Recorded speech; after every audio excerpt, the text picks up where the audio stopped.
Hello student, I am Nikita Bhagat. मैं आपकी biology educator. तो आज हम लोग न्यू चैप्टर की स्टार्टिंग कर रहे हैं, जिसमें 11th क्लास में चैप्टर नंबर 8 की स्टार्टिंग कर रहे हैं।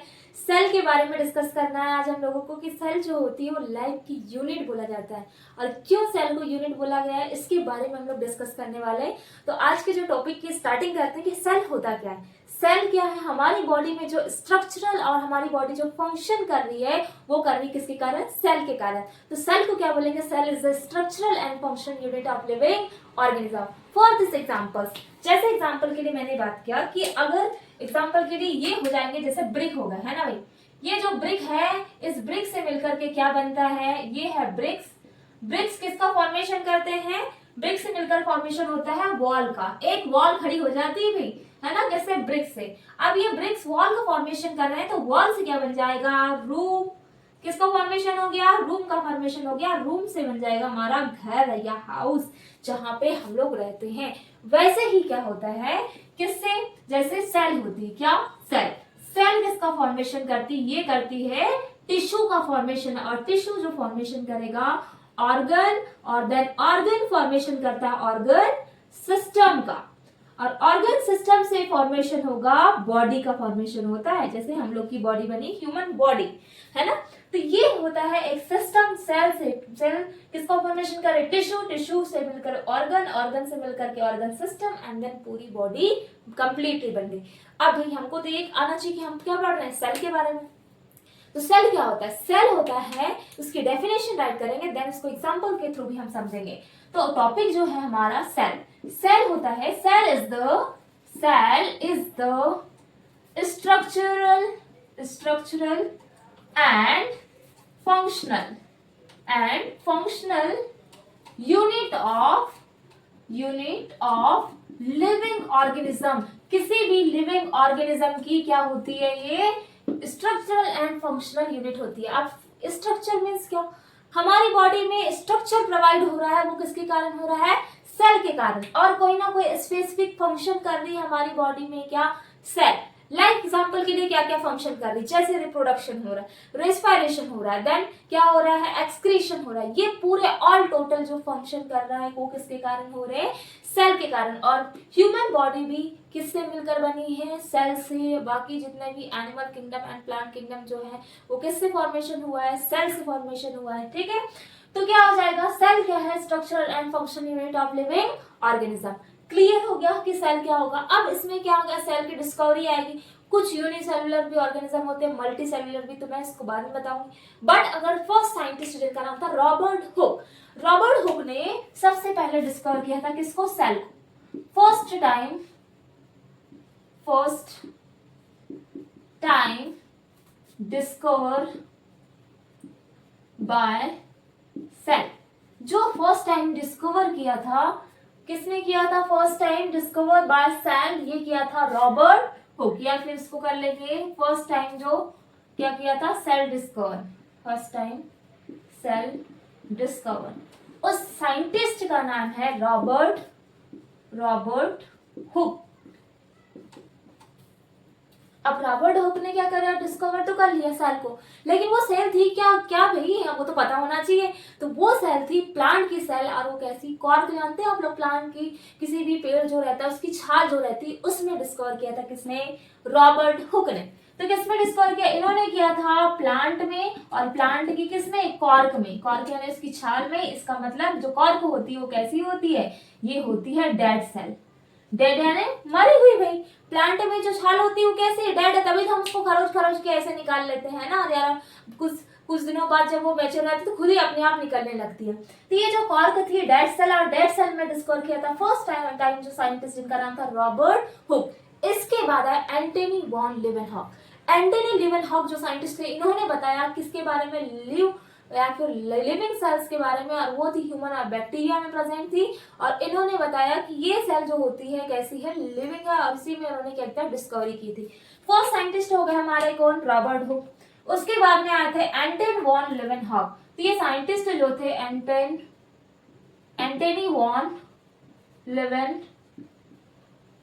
लीवेनहॉक।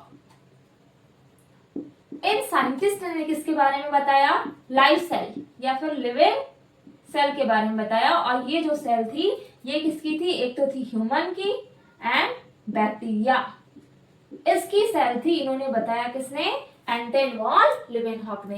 इसके बाद में नेक्स्ट साइंटिस्ट आया जिनका नाम था रॉबर्ट ब्राउन। रॉबर्ट ब्राउन, तो जो रॉबर्ट ब्राउन थे इन्होंने डिस्कवर किया था न्यूक्लियस। और न्यूक्लियस कहाँ प्रेजेंट होता है, सेल में, सेल के बीच में प्रेजेंट होगा, किसी का न्यूक्लियस साइड में भी होता है, तो यहाँ सेंटर पार्ट होता है, इसको बोला जाता है किसी भी सेल का हार्ट। किसको बोलते हैं, न्यूक्लियस को। देन ये न्यूक्लियस होता है, न्यूक्लियस में होता है जेनेटिक मटेरियल, हम ओवरव्यू देखेंगे तब मैं इसको एक्सप्लेन करूंगी। बट रॉबर्ट की याद रखेंगे कि ब्राउन ने किसको डिस्कवर किया था, Robert brown was discover by, या फिर इसको ऐसा नोट्स बना के भी लिख सकते हैं, रॉबर्ट ब्राउन वॉज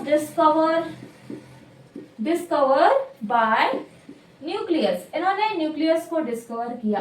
इसके बाद में अब आती है हमारी सेल थ्योरी। सेल थ्योरी क्या थी, सेल थ्योरी में क्या बताया गया, Schleiden and Schwann, two scientist थे। फर्स्ट साइंटिस्ट स्लाइडन और देन था स्वान। स्लाइडन जो थे वो थे कौन, जर्मन बॉटनिस्ट, जर्मन बॉटनिस्ट थे। इन्होंने किसके बारे में बताया, प्लांट की स्टडी किया, किसने, स्लाइडन ने। देन इसके बाद में स्वान आए, जो कैसे थे, ये ब्रिटिश जियोलॉजिस्ट थे, और इन्होंने किसके बारे में बताया, एनिमल की स्टडी की। दोनों ने स्टडी की, तो एक ने प्लांट में बताया सेल वॉल प्रेजेंट होती है, और इन्होंने बताया एनिमल में thin layer plasma membrane present होती है। बट इन दोनों ने ये एक्सप्लेन नहीं कर पाया कि हाउ फॉर्मेड सेल कैसे बनी, इसके बारे में डिस्कस नहीं कर पाए। तो इसके बाद में एक बच्चों भी साइंटिस्ट आएंगे, तो पहले हम लोग लिखेंगे सेल थ्योरी के बारे में कि सेल थ्योरी क्या थी। तो सेल थ्योरी किसने डिस्कवर किया, 1838 एंड 1839 में एक स्लाइडन और साइंटिस्ट थे जिसका नाम था स्वान, ये टू साइंटिस्ट थे। तो फर्स्ट टॉपिक क्या आएगा, सेल थ्योरी। सेल थ्योरी, तो सेल थ्योरी को जो दिए थे 1838 में, जिनका नाम जो कौन थे, ये थे जर्मन पहले क्या थे, जर्मन बॉटनिस्ट, जिनको बोलते हैं जर्मन बॉटनिस्ट। जर्मन बॉटनिस्ट थे ये साइंटिस्ट, उन साइंटिस्ट का नाम था मैथोडिस या मैथियस स्लाइडन, ये साइंटिस्ट थे। इन्होंने स्टडी किस पे किया था, इन्होंने स्टडी किया किस पे, प्लांट सेल पे स्टडी किया था, और इन्होंने बोला यहाँ प्रेजेंट होती क्या, सेल वॉल प्रेजेंट होगी। ये बताया किसने, 1839 में जर्मन बॉटनिस्ट। बट 1839 में इसके साथ के साइंटिस्ट जिनका नाम था ब्रिटिश, ये कौन थे, ब्रिटिश जियोलॉजिस्ट थे, जिसका नाम था क्या था, ये हो गया हमारा स्लाइडन, दिस इज स्लाइडन। और अब आएंगे जिसमें नाम है जिनका थियोडर स्वान, ये हो गए टू साइंटिस्ट। इन्होंने किसके बारे में डिस्कस किया, एनिमल सेल के बारे में, और इन्होंने बोला इसमें प्रेजेंट होती क्या, प्लाज्मा मेम्ब्रेन, या फिर बोलेंगे सेल मेम्ब्रेन प्रेजेंट होती किसमें, एनिमल में। ठीक है, एनिमल और प्लांट के बारे में ऐसे बताया सेल थ्योरी में किसने किया था, स्लाइडन और स्वान। बट ये दोनों साइंटिस्ट ये क्लियर नहीं कर पाए, ये एक्सप्लेन नहीं कर पाए, क्या एक्सप्लेन नहीं कर पाए, ये एक्सप्लेन नहीं कर पाए कि जो सेल है इसका फॉर्मेशन कैसे हुआ है, सेल फॉर्मेशन कैसे हुआ है, इसको डिस्कवर नहीं कर पाए। तो अब हमारे एक साइंटिस्ट आएंगे जिनका नाम है विर्चो। तो विर्चो ने बोला कि जो प्री एक्सिस्टिंग सेल्स होती है उसी से क्या होता है, न्यू सेल का क्या होता है, फॉर्मेशन होता है। सेल थ्योरी हो गई। नेक्स्ट साइंटिस्ट आए थे जिनका नाम था विर्चो। ये जो विर्चो साइंटिस्ट थे इन्होंने बताया था, एक स्टेटमेंट दिया था, स्टेटमेंट, अब उस स्टेटमेंट का नाम था सेलुली करके एक स्टेटमेंट दिया था, उसको भी मैं नोट डाउन करवा दे रही हूँ। दैट स्टेटमेंट के साथ में विर्चो ने प्री एग्जिस्टिंग सेल के बारे में बताया था, तो हम इसको ऊपर भी करेंगे ताकि नीचे में थोड़ा क्लियर नहीं दिखेगा आप लोग को। तो पूरे साइंटिस्ट जो थे बेटा वो अपना अपना सभी लोग क्या दे रहे थे, व्यू दे रहे थे, किस टाइप से सेल की डिस्कवरी हुई, या फिर उसके किस टाइप से ओमनी सेलुली करके स्टेटमेंट दिए थे उन्होंने। अब आते हैं कौन, जिसका नाम था विर्चो, इनको रुडोल्फ विर्चो भी बुलाया था, रुडोल्फ विर्चो। ये रुडोल्फ विर्चो ने क्या बताया, एक स्टेटमेंट दिया, इस स्टेटमेंट का नाम क्या था, ये था ओमनिस ओमनी सेलुला, ई सेलुली या ई सेलुला, ये स्टेटमेंट था। इसका मतलब था प्री एग्जिस्टिंग सेल, यानी पुरानी सेल से ही किसका फॉर्मेशन हुआ है, न्यू सेल का फॉर्मेशन हुआ है। ये बताया था किसने, रुडोल्फ विर्चो ने। हाँ, और एक चीज है, ये दिया था 1855 में दिया था। सेल थ्योरी 1838 एंड 1839 में दिया गया। हाँ, एक चीज नोट डाउन करवाना मैं भूली थी, 1665 में दिया था, क्या रॉबर्ट हुक ने सेल को डिस्कवर किया था। ठीक है, ये हो गया रुडोल्फ विर्चो ने इसके बारे में बताया कि तो जो सेल थ्योरी थे इसके 2 पॉइंट दिए गए कि कैसे किसी भी ऑर्गेनिज्म का फॉर्मेशन सेल से हुआ है और जो प्री एग्जिस्टिंग सेल्स है वो फॉर्मेशन करती है न्यू सेल का। ठीक है, तो अब सेल थ्योरी के 2 पॉइंट लिखेंगे जो हमारी एनसीईआरटी में दिए हुए हैं कि ये जो थ्योरी जो थी, क्या सेल थ्योरी, इस थ्योरी के कुछ पॉइंट दिए हुए हैं। फर्स्ट पॉइंट क्या है, फर्स्ट पॉइंट आ जाएगा all the living organism are composed of cells and product of cell। और द लिविंग जो ऑर्गेनिज्म है वो किससे कंपोज्ड हुए हैं, सेल से कंपोज्ड हुए हैं। और देन और जो सेल्स होगी उसका क्या होगा, वो कहां से अराइज होगी, ये होगी arise from pre existing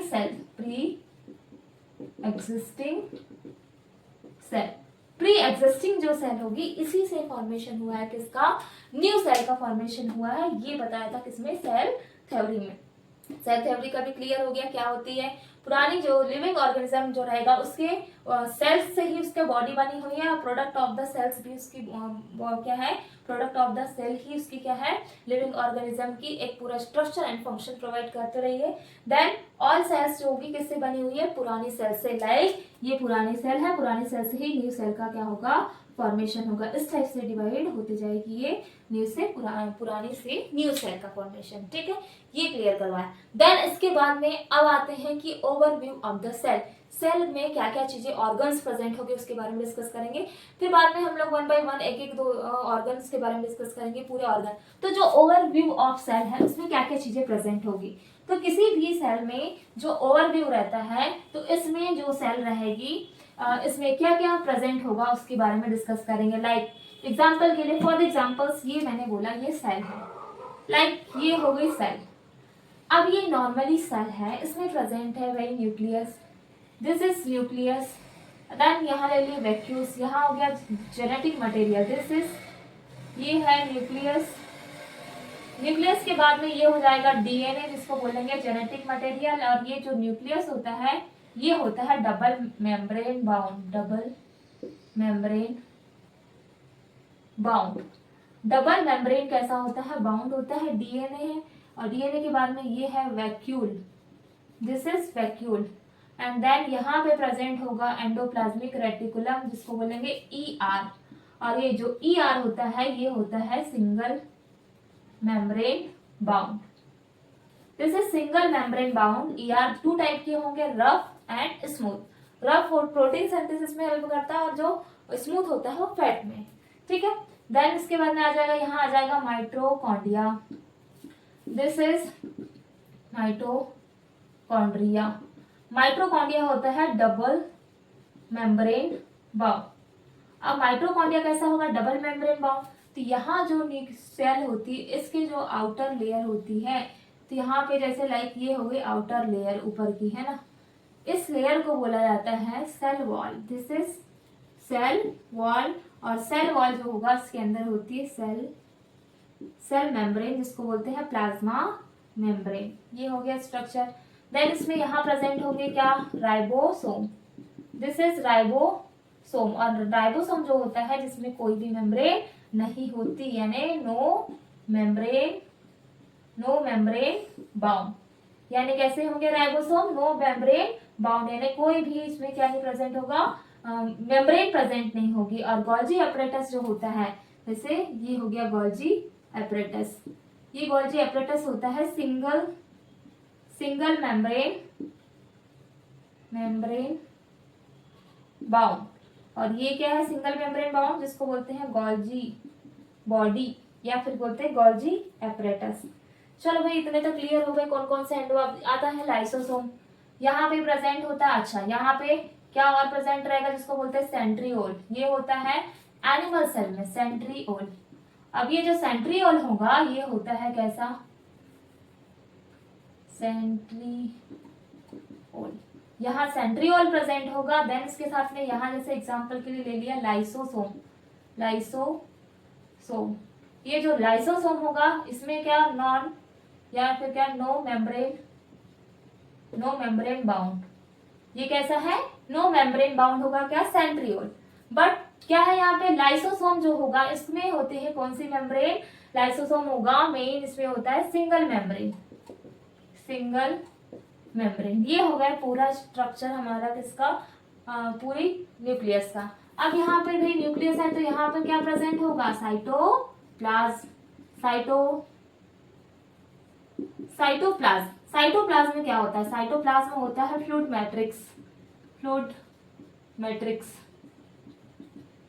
matrix होता है। ये हो गया नॉर्मल स्ट्रक्चर किसका, ये है ओवरव्यू ऑफ द सेल का ओवरव्यू का डायग्राम है ये क्या पूरा, कि क्या क्या प्रेजेंट होगा। अब समझ में आ गया कि क्या क्या चीजें होगी, ध्यान से समझना। दिस इज न्यूक्लियस के सबसे आउटर मेम्ब्रेन होगी सेल वॉल के अंदर सेल मेम्ब्रेन के बीच सेंटर में यहाँ होगा न्यूक्लियस में प्रेजेंट है जेनेटिक मटेरियल डीएनए। न्यूक्लियस कैसा, डबल मेम्ब्रेन बाउंड। देन यहाँ पे present centriole no membrane bound. Lysosome single membrane vacuoles present होंगे। देन साइटोप्लाज्म में फ्लूइड मैट्रिक्स। गोल्जी बॉडी कैसा होगा, ये होता है Golgi body single membrane bound. Ribosome में no membrane bound. Mitochondria present होता है double membrane bound. ER endoplasmic reticulum single membrane bound and then cell membrane cell wall. ये होगा स्ट्रक्चर। इसके अलावा भी बहुत सारे क्या होते हैं, ऑर्गन्स होते हैं। क्या क्या बच गए हमारे, प्लास्टिड वगैरह बच गया है ना, ये भी प्रेजेंट होते हैं किसमें, न्यूक्लियस में। तो देन इसमें जब मैं पढ़ाऊंगी तो पूरे ऑर्गन्स को हम 1 by 1 डिस्कस करेंगे। अब मैं बता रही हूँ आप लोग को प्रोकैरियोटिक सेल्स क्या होती है, यूकैरियोटिक क्या होती है, यूनिसेलुलर क्या होता है, मल्टीसेलुलर क्या होता है। तो इस टाइप के सेल के बारे में पढ़ेंगे। यूकैरियोटिक मीन्स क्या होगा, यूकैरियोट और एक होता है प्रोकैरियोटिक। दो सेल है जिसमें हम डिस्कस करेंगे कौन सा किंगडम जो होता है जिसमें आते हैं प्रोकैरियोटिक सेल्स और यूकैरियोटिक सेल। तो जैसे प्रोकैरियोटिक की बात करें यूकैरियोटिक की, तो फर्स्ट ले लेते हैं हम। चलो भाई, फर्स्ट है हमारा यूकैरियोटिक यूकैरियोट मीन्स क्या होता है, यूकैरियोट मीन्स होता है जिसमें क्या होगा, इसमें वेल डिफाइंड न्यूक्लियस होगा और न्यूक्लियस क्या होगा, मेम्ब्रेन बाउंड होगा। इसमें क्या हो रहा है, जो न्यूक्लियस है, न्यूक्लियस कैसा होगा, मेम्ब्रेन बाउंड। अब मेम्ब्रेन बाउंड है क्या, यूकैरियोटिक। जैसे for example this is nucleus and this is DNA genetic material and के न्यूक्लियस। ये हो गया क्या, nucleus and this is DNA. तो क्लियरली है यूकैरियोटिक में क्या हो रहा है, न्यूक्लियस में कैसा है, मेम्ब्रेन बाउंड है, हमने मेम्ब्रेन बाउंड है। तो एग्जांपल्स क्या होंगे यूकैरियोटिक में मोनेरा को छोड़ करके जितने भी किंगडम है पूरे आ जाते हैं। क्या क्या किंगडम आ जाएंगे, जिसमें आ जाएगा प्रोटिस्टा, फंगी, प्लांटी या फिर प्लांट किंगडम। देन क्या आ जाएगा, एनिमल किंगडम। ये किंगडम आते हैं यूकैरियोटिक में। प्रोकैरियोटिक क्या होता है, जिसमें आएगा प्रोकैरियोटिक मीन्स क्या होगा, जिसमें क्या प्रेजेंट है, जैसे ये न्यूक्लियस हो गया और यहाँ हो गया जेनेटिक मटेरियल। तो क्या होता है, ये नो मेम्ब्रेन बाउंड स्ट्रक्चर है। और इसके एग्जांपल आ जाएंगे, मोनेरा होता है, इसमें क्या आ जाएगा, मोनेरा किंगडम आता है किसमें, प्रोकैरियोटिक में। मोनेरा में बैक्टीरिया, ब्लू ग्रीन एल्गी के बारे में डिस्कस किया था ना हमने, ये आता है किसमें, मोनेरा में। अब यूनिसेलुलर मल्टीसेलुलर मींस क्या होता है, यूनी मींस क्या हो जाएगा, यही समझा देती मैं। यूनिसेलुलर मींस क्या होगा, जिसमें क्या प्रेजेंट है, सिंगल सेल। अगर क्या सिंगल सेल प्रेजेंट है यानी यूनिसेलुलर। और यूनिसेलुलर कौन कौन से होते हैं, एक होता है मोनेरा एंड क्या हो जाएगा, प्रोटिस्टा। ये आते हैं किसमें, यूनिसेलुलर में। और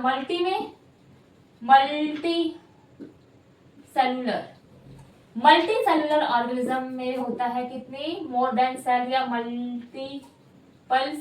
मल्टीपल सेल प्रेजेंट होगी।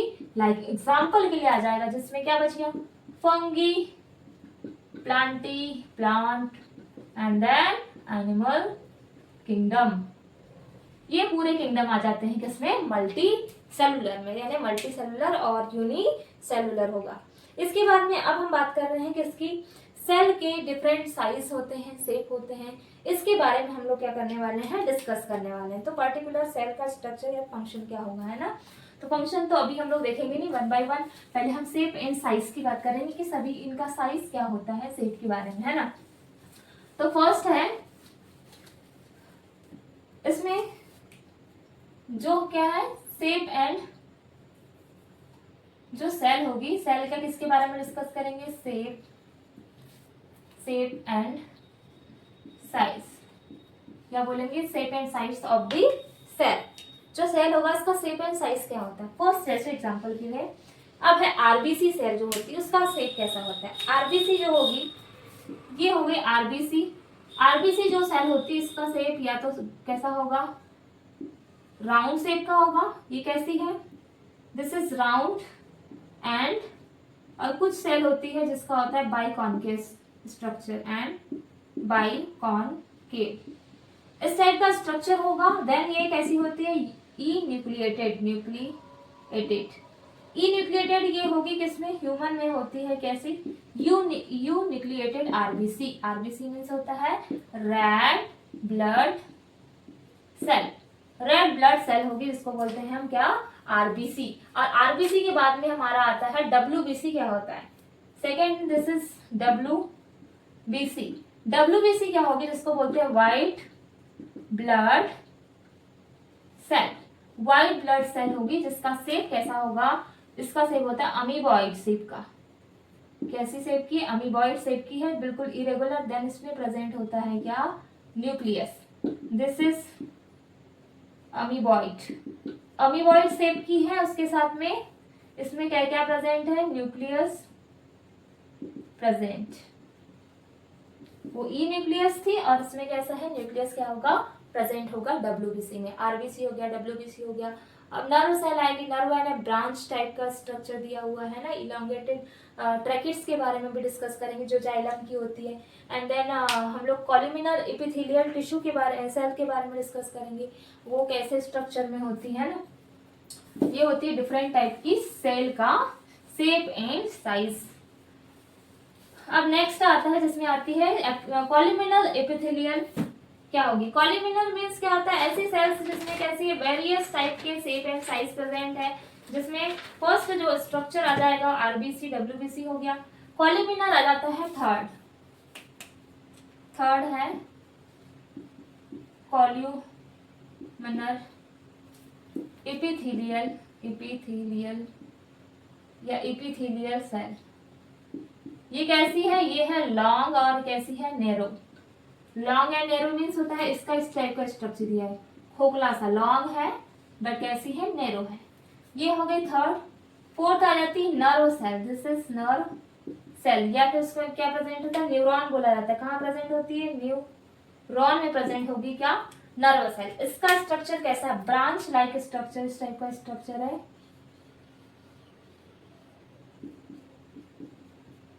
ऐसा स्ट्रक्चर होता है किसका, नर्व सेल का, this is structure of nerve. ये हो गई। इसका स्ट्रक्चर कैसा दिया हुआ, ये कैसा है, ब्रांच्ड, ये है ब्रांच्ड एंड लॉन्ग शेप की होती है कौन सी सेल, नर्व सेल। ये हो गया fourth. And then fifth cell आ जाती है हमारी जिसमें आता है ट्रैकिट। ट्रैकिट कहाँ प्रेजेंट होता है, जाइलम में प्रेजेंट होता है। ट्रैकिट्स इलोंगेटेड शेप की होगी ट्रैकिट्स, और एक आ जाता है लास्ट वाला जिसमें आता है मेसोफिल सेल्स। फिर आएगा ट्रैकिट्स कहाँ प्रेजेंट है, ये प्रेजेंट होगी जाइलम में ट्रैकिट सेल। इसका स्ट्रक्चर इस टाइप का होगा, इलोंगेट शेप का, elongation, this is tracheid cells. And इसका शेप कैसा है, इलोंगेटेड शेप की होती है क्या, ट्रैकिट्स। नेक्स्ट आ जाएगा हमारा मेसोफिल, 6 इज मेसोफिल जो सेल होगी इस टाइप का स्ट्रक्चर है इसका, जिसमें कैसा है, एक तो ये सेल कैसी हो जाती है, राउंड शेप की हो जाएगी, या फिर कैसी होती है, ओवल शेप की, राउंड एंड ओवल शेप। यहाँ पे भी बन जाएगी इस टाइप का स्ट्रक्चर। दिस इज क्या हो जाएगी, round and Oval shape. Clear हो गया कि कौन कौन से स्ट्रक्चर में होती है क्या सेल।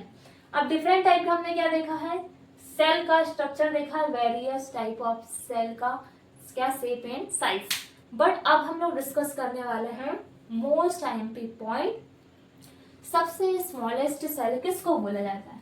सबसे स्मॉलेस्ट सेल होती है माइकोप्लाज्मा। माइकोप्लाज्मा होती है स्मॉलेस्ट सेल। फर्स्ट है स्मॉलेस्ट सेल।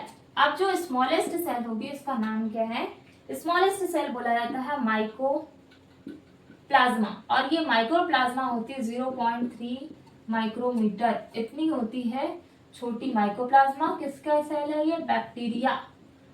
और इसको और एक नाम से डिनोट करते हैं जिसको बोलते हैं PPLO, यानी होता है प्लीरो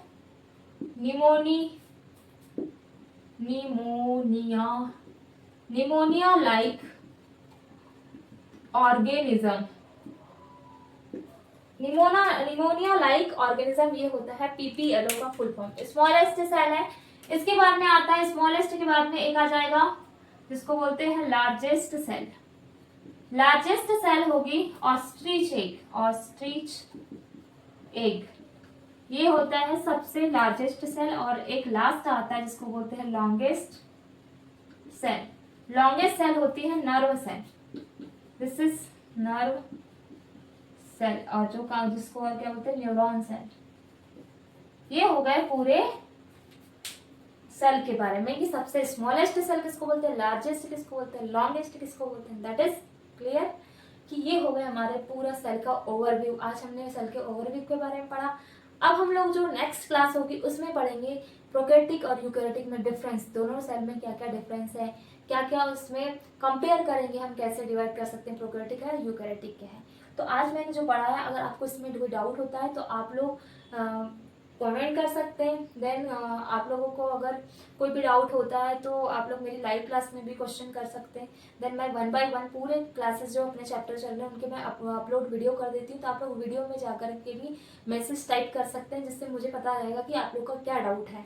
so thank you so much for watching my video.